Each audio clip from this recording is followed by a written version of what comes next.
from AD 793 reported, "This year came dreadful forewarnings over the land of the Northumbrians, terrifying the people most woefully. These were immense sheets of light rushing through the air, and whirlwinds, and fiery dragons flying across the firmament." Alexander the Great reported that when he conquered parts of what is now India in 326 BC, his soldiers were scared by great dragons that lived in caves. In 275 AD, legend says that George of Lydia, a Roman soldier in the guard of the Emperor Diocletian, killed a dragon while in Libya on a crusade. According to legend, in the 7th century a dragon named Garguet rose from the waters of the Seine River in France. Unlike the typical dragons of mythology, this one did not breathe fire but rather was a water dragon. The monster proceeded to lay waste to the countryside around Paris. Saint Romain, the Archbishop of Rouen, accompanied by only a condemned prisoner, set out to stop the beast. They captured the dragon and led it back to Paris, where it was slain and burned. The head, however, was saved and mounted on a building. In commemoration of this event, architects began to design gutter spouts in the shape of the Garguet, and eventually in the shape of all manner of bizarre creatures now called gargoyles. There are thousands of other legends of people seeing and killing dragons throughout history. Now let's take a look at the physical evidence that has been found that points to the existence of dinosaurs with man.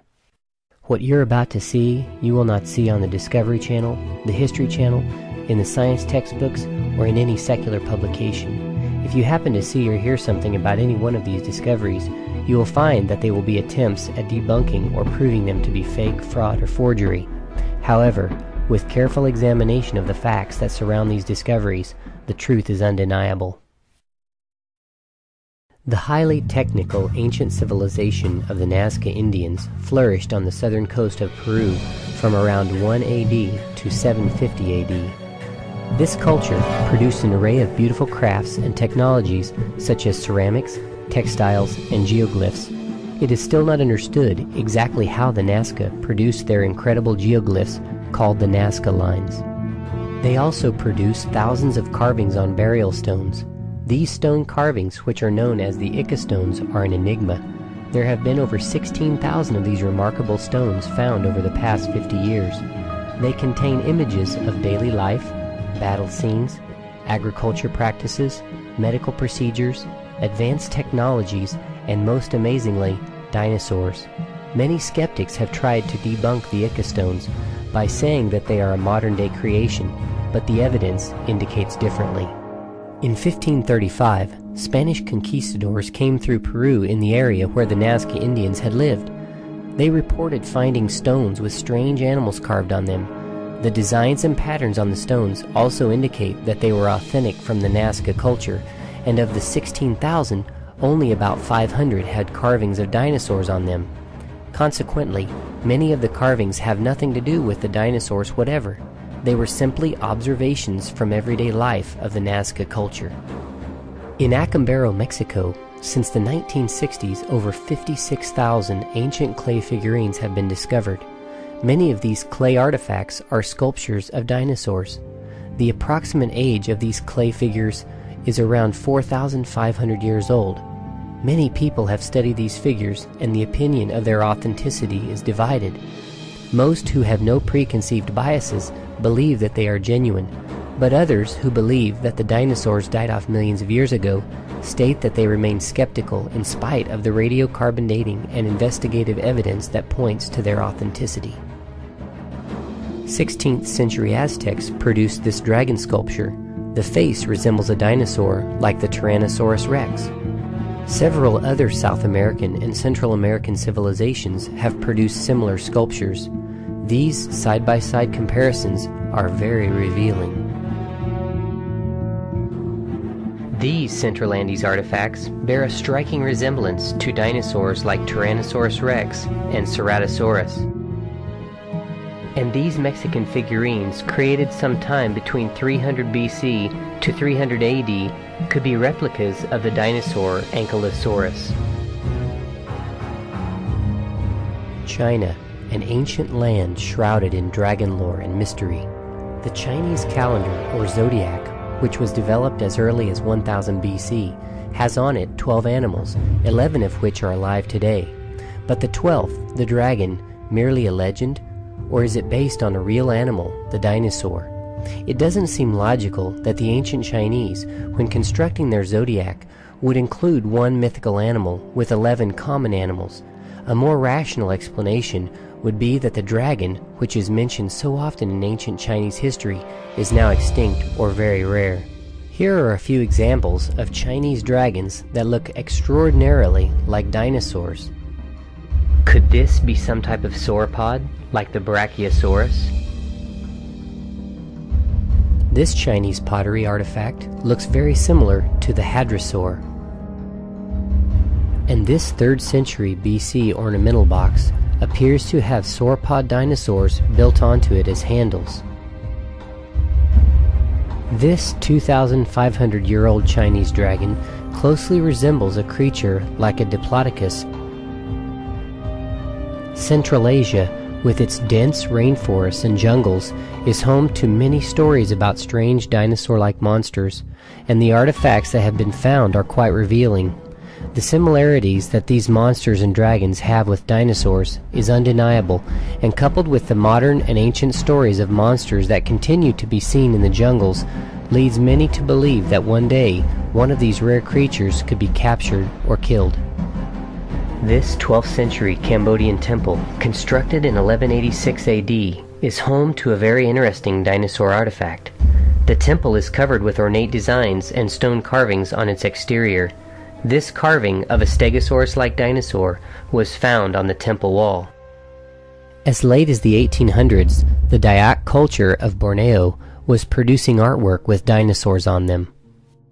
This water fountain on a Hindu temple built in the 1800s looks very similar to the Triceratops. There have been several other findings like this throughout Asia, including these 2 10th century AD bronze sculptures from Nepal, which bear a close resemblance to several types of ceratopsid dinosaurs. European history is filled with dragon artwork, sculptures, and artifacts. These not only include the popular look of dragons seen in much of the artwork, but also include many other fascinating creatures that look very similar to dinosaurs. The Palestrina mosaic from around 100 AD has several animals depicted that appear to be extinct and prehistoric. Why would the Roman culture place prehistoric extinct creatures within their historical documents and artwork? The obvious answer is that they existed together and they recorded what they observed.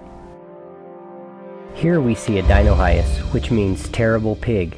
The dinohyus was supposed to have died off about 24 million years ago, and here we see several men fighting what appears to be a type of quadruped dinosaur. Found at Carlisle Cathedral on the tomb of Bishop Richard Bell, who died in 1496, are these 2 brass engravings.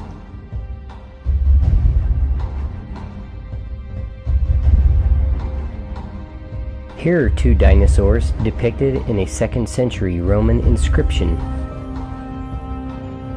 The Thracians were a group of Indo-European tribes who spoke the Thracian language and thrived from 3200 BC to 500 BC. This Thracian helmet is adorned with an ornament that looks much like a Centosaurus.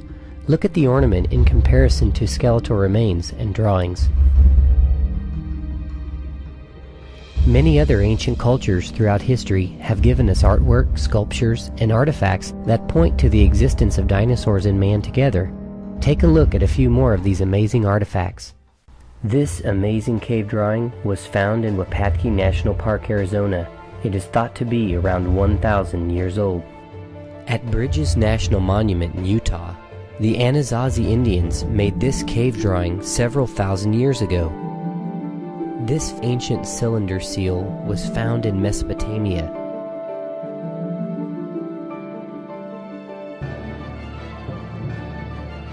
In a book by A.M. Myler, written from 1725 to 1727, recounting his travels from Rome to Jerusalem, then to Troy, Egypt, Syria, and Malta, are found pictures of many things that Myler saw and drew as he traveled. This is a drawing of something seen by Myler. it appears to be some sort of flying dragon. Much more likely, it was a breed of pterosaur. Indians in the American Southwest and also throughout Central and South America tell stories of the thunderbird that by description and some archaeological evidence could be a pterosaur or pterodactyl. And Indian prayer sticks that are used to this day have the head of a pterodactyl on them.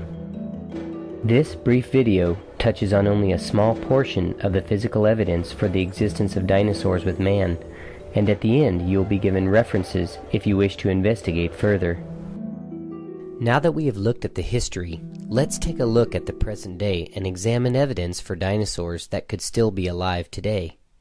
If there are dinosaurs that are still alive, and they have always existed with man, this means that modern scientists have made some serious errors regarding their interpretation of geologic and paleologic data. It also spoils the strongly held belief that the dinosaurs were wiped out 65 million years ago when a comet hit the Earth. So what really happened to the dinosaurs? This narrator and many millions of other learned people, young and old alike, believe the biblical story of the Great Flood tells their fate. The Bible says that Noah took 2 of every kind of animal onto the ark. If that is true, then Noah would have included young dinosaurs, which were much smaller than their older adult counterpart. The environment before the flood was very different, and this allowed both men and animals to live extremely long lives. All reptiles grow from the time they are born to the time they die, so a reptile that was 600 to 900 years old would have been an extremely large animal, a dinosaur. The younger dinosaurs would have been much smaller. It would have been logical for Noah to take younger animals for several reasons. They eat less, sleep more, produce less waste, and have a longer reproductive lifespan. All life on Earth, except for those on the ark, perished and was buried in the sedimentary rock layers that were laid down by this worldwide catastrophic flood. The vast fossil record that we see so consistently throughout the entire world today is proof of this worldwide flood, and interestingly, there are over 500 flood legends and stories from around the world. After the flood, Noah's family and the surviving animals began to repopulate the earth. Over time, the dinosaurs, like many other creatures, were hunted to near extinction. Many also died because of the Ice Age and extreme climate change that occurred after the flood. There would have been multiple reasons why the surviving dinosaurs would have been killed off by man. They were usually described as being ferocious and a menace to people. Also, they would have been hunted for food. And finally, they would have been hunted for the honor and glory of killing a ferocious creature. So where would we find very rare and nearly extinct animals which had been nearly wiped out by man and the harsh post-flood environment? It would be logical to look in places where man has difficulty reaching. The nearly impenetrable jungles and deep vast bodies of water throughout the world would be a good place to start. One of the most common dinosaurs that we find evidence for in our time is the plesiosaur or elasmosaur, which were types of dinosaurs that lived primarily in water. It would have been much more difficult for man to hunt down this type of creature due to its ability to live almost entirely in water. Also, it is believed that these creatures, as well as many other extinct reptiles, are nocturnal like the alligator and caiman, making them even more elusive. There are many reputable stories of people seeing or having brief encounters with water-dwelling dinosaurs. 3 of the most common in English-speaking countries are the Loch Ness Monster, the Lake Ogopogo Monster, and the Lake Champlain Monster. The Lake Champlain Monster, or Champ as many call this creature, is regularly seen in the waters of Lake Champlain in upstate New York. It is likely that this is not just one creature that is being sighted, but multiple creatures of the same species that live in the waters of the lake. Lake Champlain is an extremely large glacial lake that is up to 400 feet deep in places. Thousands of people, dating all the way back to the Abenaki Indians, claim to have seen this creature. The first recorded sighting took place when Samuel de Champlain came upon the lake in July 1609. During this expedition, the French explorer noted in his journal these words: "A 20-foot serpent with a horse-shaped head and a body as thick as a keg." The most famous of the Champ encounters was in 1977 by a woman named Sandy Mancy and her family. She took this photo and watched the creature for more than 10 minutes. In an interview, she stated, "I know that what I saw was a dinosaur." A man named Dr. James Miller from Norfolk, New York, was a sergeant in the U.S. Air Force stationed at Plattsburgh Air Force Base in the summer of 1983. He and 3 friends were in a canoe on Lake Champlain when they saw Champ. They said, "It looked like a huge serpent moving up and down, not side to side like a fish. It was more than 30 feet long." They watched the creature for over 15 minutes. Lake Okanagan, an 80-mile-long lake in the south-central interior of British Columbia, is home to a creature that has been named Ogopogo by the local people. Archival records of Ogopogo's existence go back to 1872, and sightings have been reported regularly up to the present. The creature is described as being 1 to 2 feet in diameter, with a length of 15 to 20 feet. The head has been described as being horse or goat-like. Early inhabitants of the area, including Indians and English settlers, both had encounters with Ogopogo, and it's recorded that armed settlers patrolled the shoreline to prevent attacks from the creature. On September 16, 1947, Ogopogo was watched by some 30 cars of people along an Okanagan Mission beach. The creature was described as having a long, sinuous body, 30 feet in length. Not many creatures like this have been sighted by such large numbers of people at the same time. On July 17, 1959, a group of people saw a tremendous creature with a snake-like head and a blunt nose swimming some 250 feet from their motorboat on Okanagan Lake. The group watched the creature for over 3 minutes, after which it submerged. Loch Ness, which is a lake in Scotland, is home to the Loch Ness Monster. There have been thousands of in-water and out-of-water sightings over the past several hundred years. Some of these sightings have been very close encounters. The list of reputable people who have been eyewitnesses goes into the hundreds. It includes doctors, lawyers, scientists, farmers, clergy, and many people just like you and me. These people, many of which have given sworn statements to the truth of what they have said, all say that they saw a creature that is like nothing they have ever seen before, and many say that the creature closely resembles a plesiosaur. For a deeper look into the Loch Ness dinosaur, the website www.nessie.co.uk is about the best. They have records of hundreds of eyewitness accounts and information on the continued quest to positively identify the creature. Lake Erie has been home to a number of sightings of strange, unidentified creatures. This small creature was discovered dead along the shore of Lake Erie by a taxidermist named Pete Peterson of Lakewood, Ohio. The creature was 3 feet long, had 4 flippers, a small head, and a long neck. He took the creature and mounted it. The creature appears to be an infant plesiosaur. In 1925, this creature washed up on the coast of California. E.L. Wallace, president of the Natural History Society of British Columbia, said, "My examination of the monster was quite thorough. It had no teeth, its head is large, and its neck full 20 feet long. I would call it a type of plesiosaur." Another witness, Judge W.R. Springer of Santa Cruz, felt the creature was from a prehistoric age. He added his observation: evidence of 2 short feet or flippers, and probably swam with its head high above the water.